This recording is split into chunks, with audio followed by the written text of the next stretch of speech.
was something about seeing those female filmmakers be praised for their work that made me scared that it had already been done, that there was only going to be this window of time where women were allowed to tell these stories, and then it was going to be boring by the time I was old enough to tell them.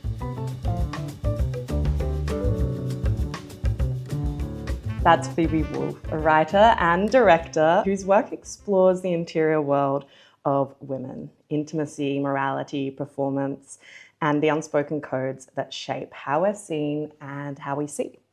Your debut short, The Overthrow, was released in 2023, and you're currently developing your debut feature, Purity, with Screen Australia.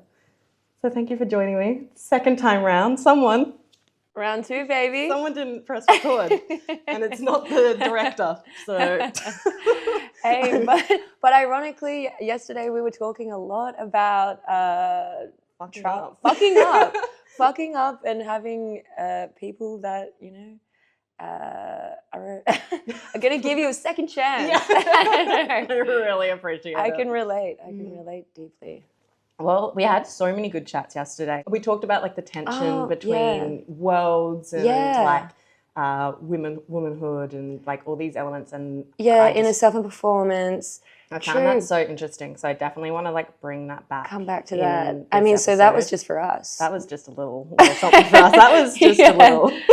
We were just getting to know each other. Exactly.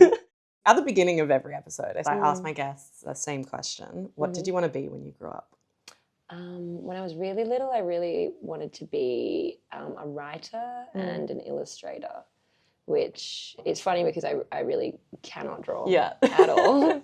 I was obsessed with the milestone of writing a chapter book when I was in grade 1. And so I had like a teacher that was kind enough to let me email her my chapters, which were one-page episodes of something called The Magic Cupcake. I was very obsessed with like Enid Blyton's work and all of that like magical realism. Do you think that bleeds into what you do now? Are you still kind of in that childlike mind? Oh, interesting.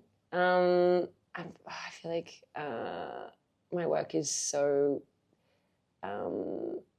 maybe in terms of like the interiority of characters, I think, imagination, feeling separate from the world. Yeah. Maybe that's the through line from Enid Blyton's work to my work now. Yeah. I haven't actually thought about her in a while. I love the separation between the world. Is that something you like grew up kind of feeling? Is that like more of a personal take on like, I guess, being a woman in the world?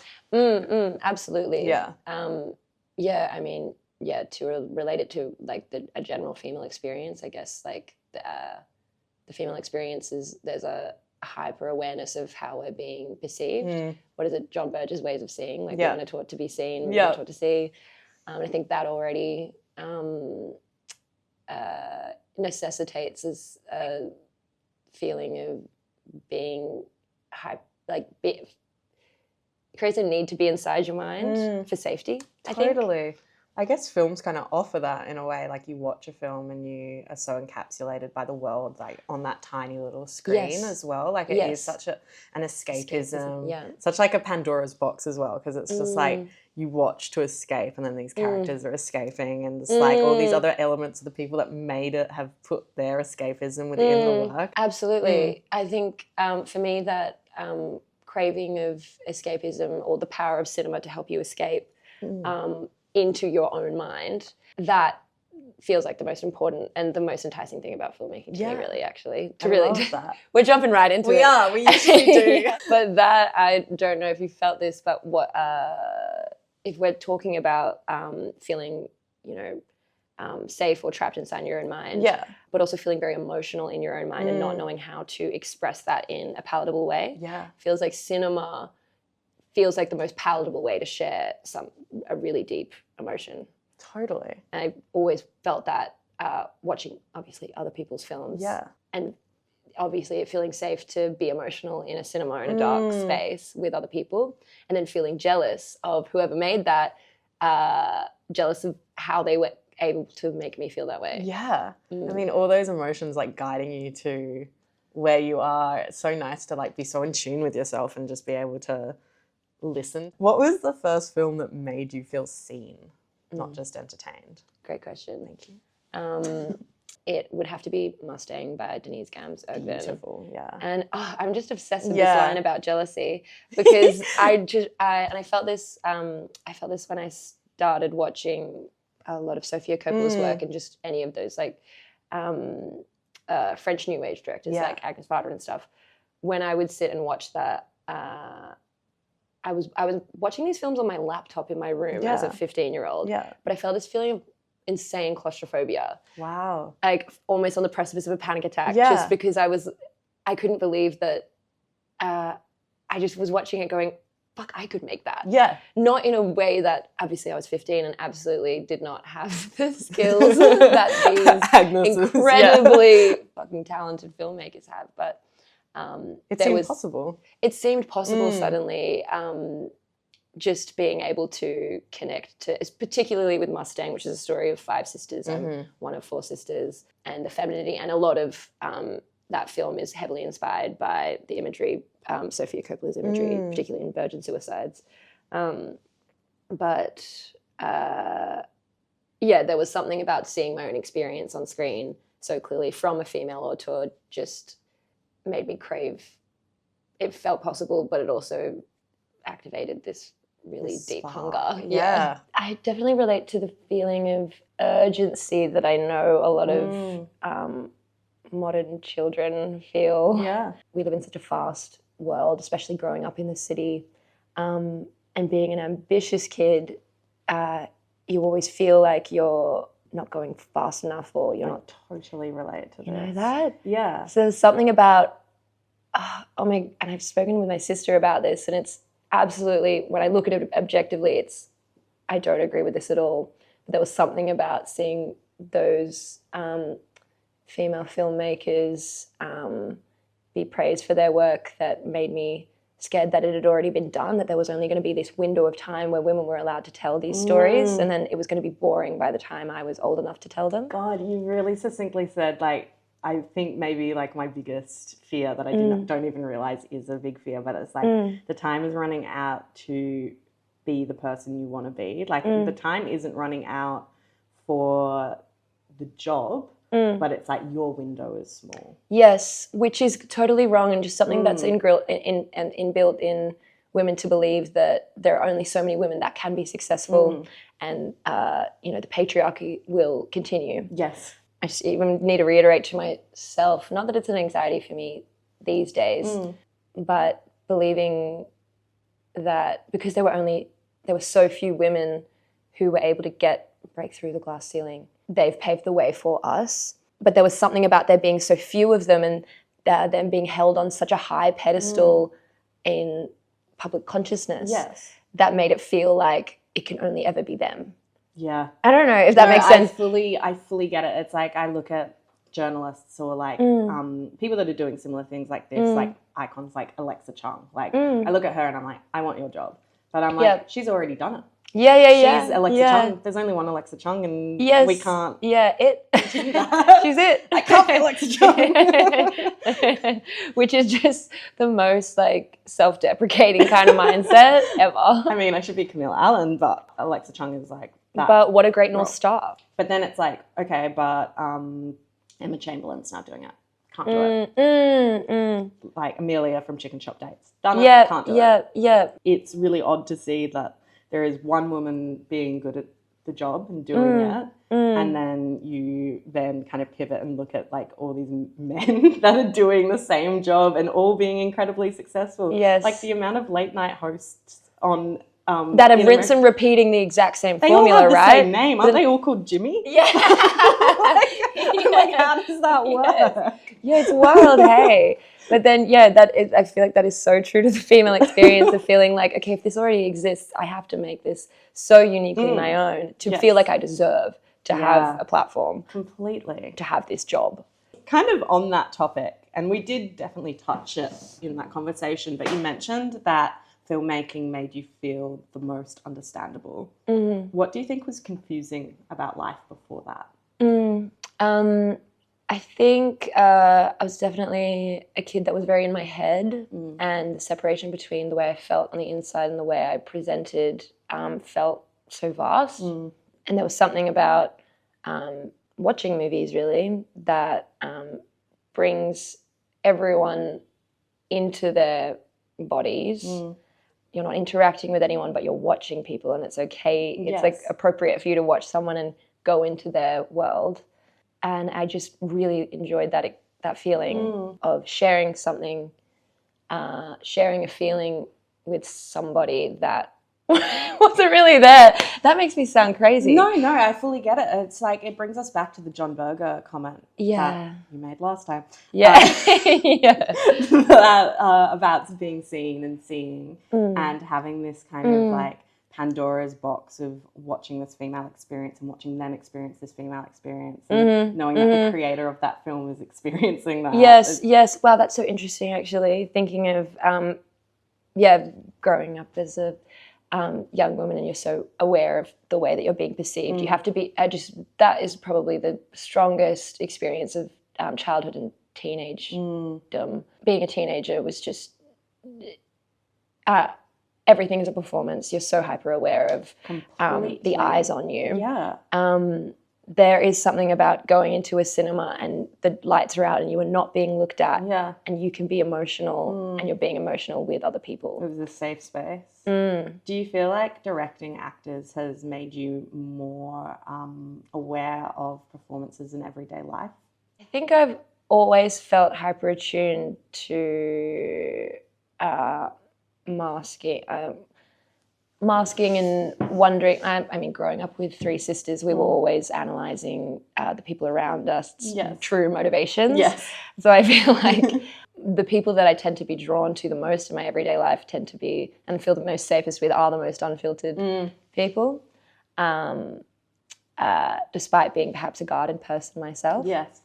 But in terms of like connecting that with performance, I think it's that hyper awareness of when people are performing in real life that helps with directing actors. I think it's almost the inverse. Yeah. Well, it's like tuning into that emotion. Like it's hard to perform an emotion, I would say. And your sister does it incredibly well. Yes. Like in the overthrow, you mentioned this one shot that you. We were talking. I'm like, we were talking about it. You should have been there. You missed it. But we were talking about how there was one shot kind of at the end that you did a long pan zoom. It's just a long take. Yeah, it was like a little subtle zoom. It was handheld, kind of. It was a subtle push. But you made the creative, the direction to do that against other people's thoughts. And you wanted to do that to showcase Annabelle. Annabelle's like ability to perform these emotions.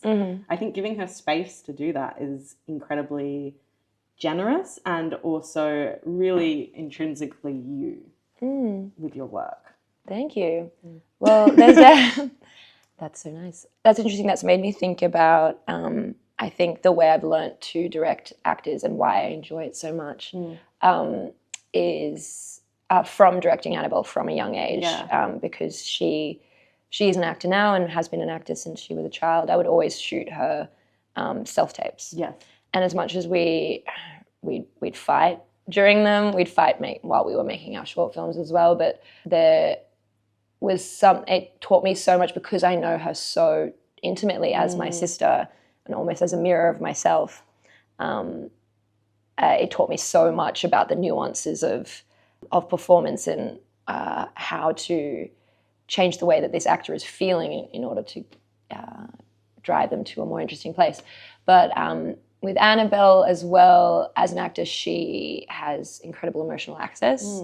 So I find it's so much fun to create enough space around her to just see what she can do and give her a motivation, give her an action, an objective that's motivated enough to get her to this incredibly vulnerable place for other people to mutually experience. But in that take, in that scene rather, that's the final scene of the film, and the film has, if the film is about performative activism, this is the one moment in the film where the most vehement character is finally removing her mask, but trying to fight the removal of that mask as well.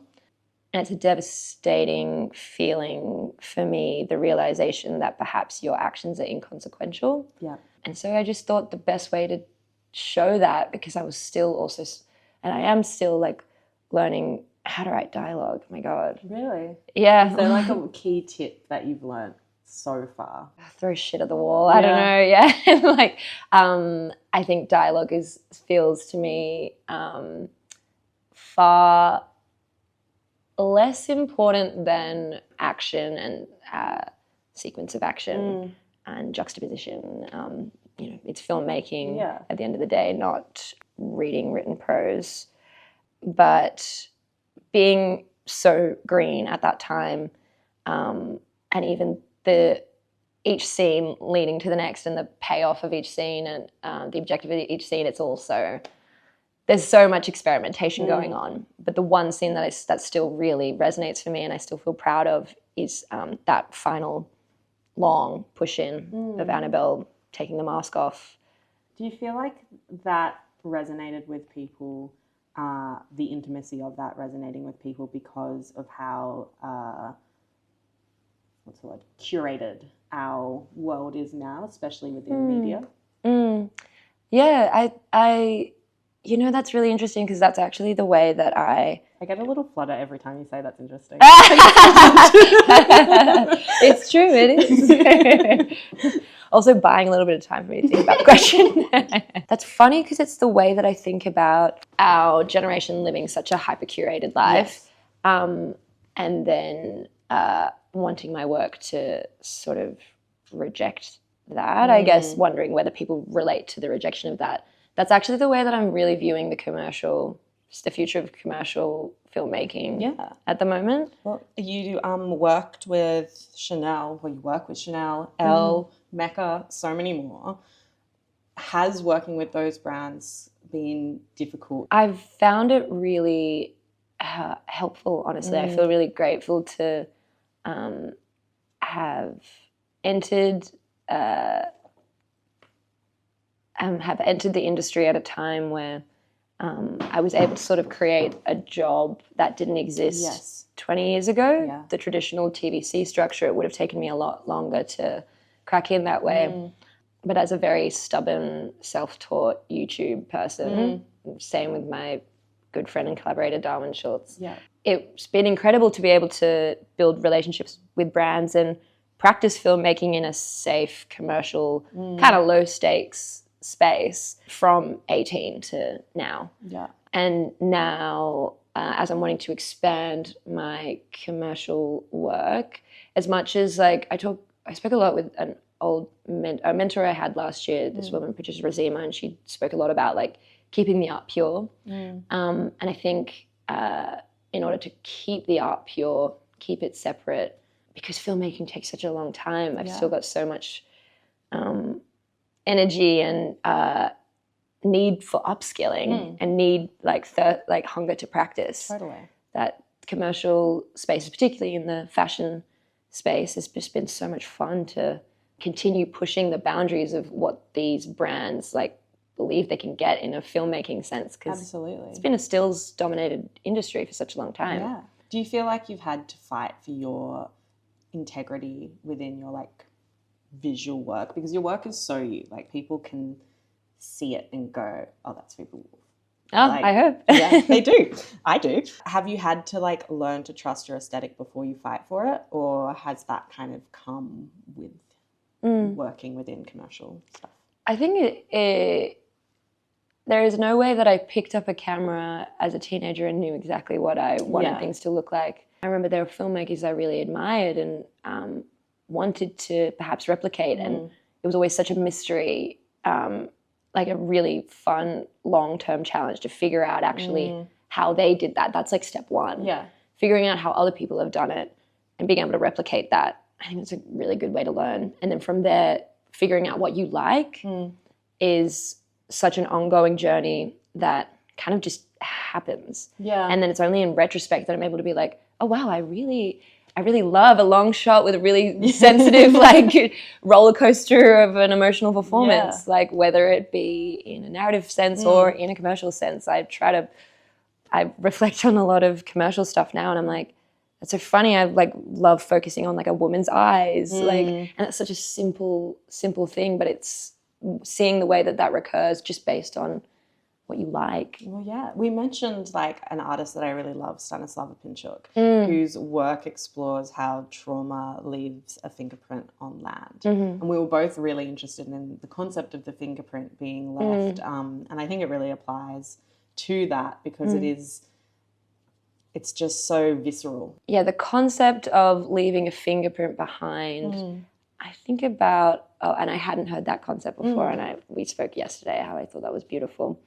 There's a Sally Rooney quote that has always stuck with me, and she speaks about this concept of the fingerprint and how people are afraid to acknowledge that you have choice and agency in this world, is to acknowledge that you're participating in a lot of suffering. And therefore, and I think I'm quite interested in that, kind of exploring that in a short I'm writing at the moment, where it's so much easier to want to believe that the world is acting on you and you're not acting upon it. Yeah, it's that tension, right? And so that tension that we've spoken about the internal world versus the external, and how sometimes I'm exploring a lot of like Jungian, like subconscious shadow stuff where sometimes I think the internal world is so violent because that's the part of yourself that isn't engaging directly with the world around you. It's just with you. Again, that brings us back to the idea of performance. Yes. Like it's like what you're, I guess, the tension between selfhood and performance. Yeah. Do you think women in particular realize like early on that a part of survival is leaning into that performance? Absolutely. Yeah. Absolutely. I think women are really good at adapting and also sort of have to for survival. It is just such rich terrain. There's you could be writing a film for Heinz beans. I don't know where my brain went there, but and there could be you could instantly figure, like, a woman standing in front of Heinz beans, there is an internal conflict. Yes. Like that. Yeah. Like they're women standing in front of anything, I think, is an internal right? conflict. It's just everything is interesting when you put a woman in there. Like, I don't care where she is. It's true. And then you put someone else in there and suddenly the woman is being perceived, and then you've got that. Yeah. Like, there's, I mean, it's so interesting. And it's like, weirdly, I have spoken with so many people this week, and Gladys Lai and Camille Ormandy all brought up John Berger's ways of seeing. Wow. And I just found that really interesting that we are all collectively, and maybe it's because we're all within the same age of our 20s and we're all like have left this like child, like new womanhood, and we've realized we're being seen, and now we're really kind of diving into how we see and how we, I don't know, I just like, I found the common thread within that really interesting. Wow. And then you get to, when I speak to my mom about it, and she talks about being in her 50s, then you become invisible. Yes. And then you kind of miss the eyes on you. Yeah. Or you suddenly feel invalid, Invalid, yeah. A lot of your work features friendship. Mm-hmm. What's something that female friendship has taught you that you now apply to your films? Again, such rich terrain, so complicated, so beautiful. You can't connect with a man the way you can connect with a woman. I so agree. The female experience is so specific, and female urges and tendencies and conditioning leads to a sort of a bond that is incredibly deep. But it's also, as we were talking before, about so much like internalized misogyny and feeling like there's only so much space for so many successful women. I think competition and jealousy are also really recurring in female friendships. Yes. Sadly. The belief that, you're all in competition with each other is a wild one. What were we saying yesterday? Yeah, I was trying to remember. Oh, I think I was talking a lot. We killed it yesterday. We freaking killed it. No, but we're coming up with way cooler things. Yeah. I think we're a bit more concise. Yeah, we're way more concise. I was rambling yesterday. I think female friendships are really interesting to me, particularly in comparison to my relationship with my sisters. There's some a really serious intimacy that you have with a sister. Yes. It's a shelter and a battleground, separate from the rest of the world. So then when it comes to female friendships, I do find it interesting that there isn't the same intimacy there can't be. Plus you have all these other external factors, if it's in a high school context or uni context, work context, where the world is pitting you against each other. Yeah. So it is hard to find a true, even though I think you can't find the same depth and intimacy with a man based on just a completely different set of conditioning. Yeah, there's a tension there. Yeah. That I've found really interesting to explore in the overthrow specifically. I was about to bring it back, give it a little nudge to bring it back there. But that the desire to explore female friendship there was I was experiencing with friendships at the time. I was friends with a lot of these wonderfully intelligent women, and as we were coming of age together and figuring out who we were, we started having these we would have a lot of political debates as we're learning a lot of these, earth-shattering ideas at uni. They're completely turning our lives on our heads, our understanding of the world on its head. But we also were, they became like the sort of the top layer of what we were really trying to fight with each other about. Yes. And I think it's just so common in women-to-women interaction where subtext is so deep. There's so much subtext. Yeah. So we'd be arguing about like whether or not it's completely unethical to use a plastic water bottle. But really we're fighting about, I don't think you love me as much as you used to, or I'm worried you're going to become too successful and you're going to leave me. And I just think emotion and politics, female friendship, amazing. Yes. Fascinating. It's so fascinating. Has there been something that a female friend has said to you that has changed the way you see your career? I think I've had friends in the past say things like you're a bad capitalist or something. Like yeah. It's definitely, as in you're buying too much, you're not buying enough. Oh yeah, bad capitalist, it kind of contradicts itself. Yeah. Well, I think like a huge insult was like you're a capitalist, like the desire to, I think because obviously to be an artist and live in Sydney, you have to make money. Exactly. And so I've always been very ambitious to know that, to make sure that I'm going to make enough money to live. Yeah. But there's obviously a conflict in there. You can take a job with a fast fashion brand, which perhaps you don't ethically align with. Yes. But at the start of my career, I'm not able to compromise with that because I need to build a career and I need to make money. And I think there's fucking pros and cons to any economic system. There's flaws to all of them. That's a separate conversation we can have. But yeah, I think there was quite a fracture in a few female friendships when you become more ambitious. And no, I've really experienced that too. Just like hard. The drifting away. Yeah, and also it's actually not even that. It's you're growing and you're changing. You're growing and changing, exactly. Yeah. And it's like you're becoming yourself and you're understanding your desires and what you need. And sometimes you do have to drift, and that's not against anyone, but the growing pains of that. Oh, it's awful. It's great, major heartbreak. Yeah, really good fodder though. What does your sister understand about your work that maybe you don't? Ooh, wow, that's a cool question. Thank you.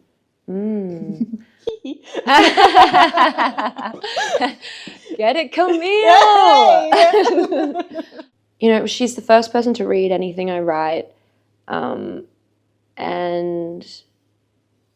I love that she reads my work through character lens. And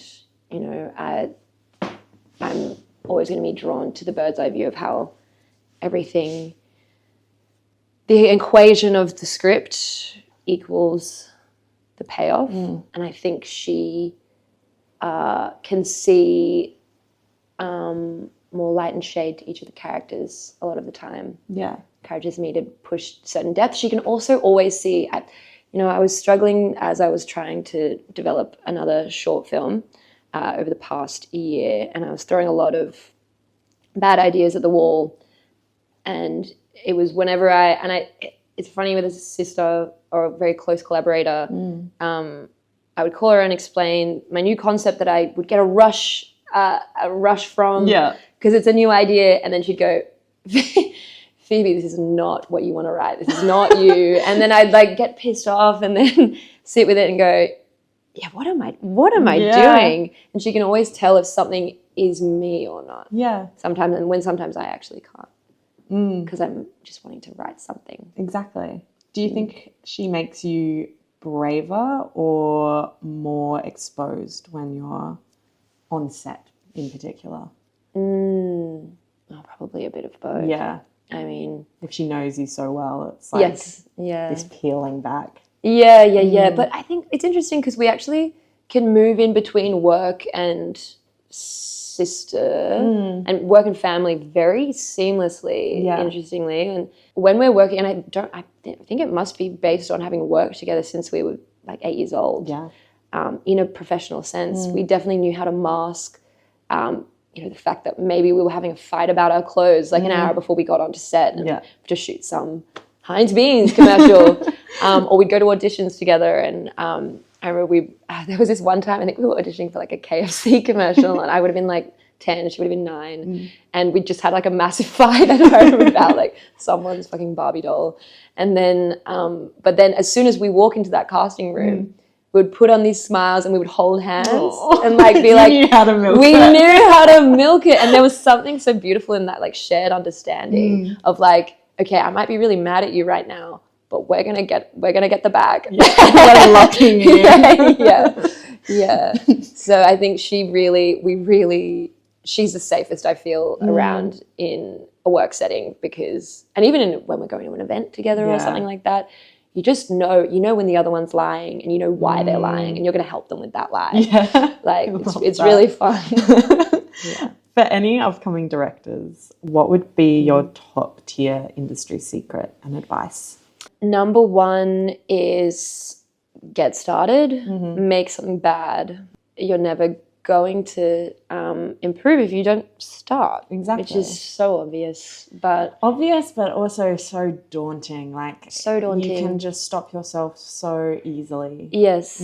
I think I had, despite having made short films as a kid and then in high school, the first short film I made as an adult was The Overthrow, and I felt I had major perfectionism issues going to actually make the thing. But I think not only was it a reflection of, I'm asking myself, okay, if I don't make it now, am I ever going to make it?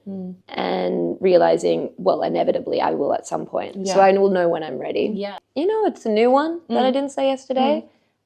Make stuff with your friends, actually. Yeah. Don't just make something. And you know what? It's actually a David Fincher quote. He, at the start of his career, he was incredibly ambitious and ended up getting tapped to direct Alien 3. And he made it in the studio system in his 20s, and he fucked it. He fucked it, and it was like an awful experience. And then he didn't make another film for like 5 years later. And now obviously we've got fucking Seven, Social Network, Fight Club, like everything. Incredible work. And he said it was going back, humbling himself and making stuff with trusted people around him. Yes. I think that's so important, because like as a director, not only do you have to trust your number one job is to trust your own instincts. So therefore the people, but inevitably everyone around you is kind of in conflict with you in a beautiful way. I love it. And sometimes you take their ideas and sometimes you don't. And you're funneling, you're translating across everyone to get to your shared goal, which is making a beautiful movie. Yeah. There's something in when you're starting out and doing that with friends, you're not going to get, freaking railroaded. Yeah. Yeah. I mean, yeah, who knows? Your friends might be arseholes. But for me, it was making movies with my friends that, and I still, it's my friends Darwin and Zach are who I make most of all my fashion stuff with. Yeah. And it's through managing conflict with them and trusting that they believe in me, and that's just taught me so much and got me to where I am today. Beautiful. Yeah. I feel like that's a nice way to wrap up the episode. But the last question I always ask is, what song is representative of your career right now? Oh, yes. Well, so yesterday I said Hypnotized, Fleetwood Mac. Yeah. Friendship, love, all the above. But today... Oh, you've got another one. Let's do Feisty by Smurfs. Oh!